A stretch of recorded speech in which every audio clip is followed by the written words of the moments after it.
In this video, you'll learn how to create a Firebase account in just a few minutes, so you can start building powerful apps with Google's free development tools. First, open your browser and go to firebase.google.com. This is the official Firebase website where you'll find everything you need to get started with Google's app development platform. Next, click the Get Started or Sign In button in the top right corner. Firebase uses your Google account to log in, so if you already have Gmail or any Google service, you can use that same account, no separate sign-up needed. If you don't have a Google account yet, click Create Account and follow the quick steps.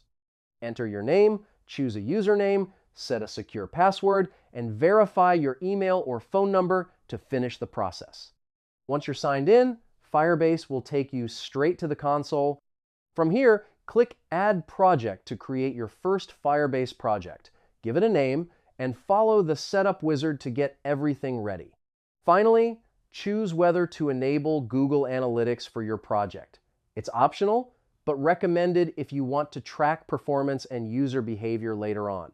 And that's it. Your Firebase account is now ready, and you can start building, hosting, and scaling apps for free with Google's platform.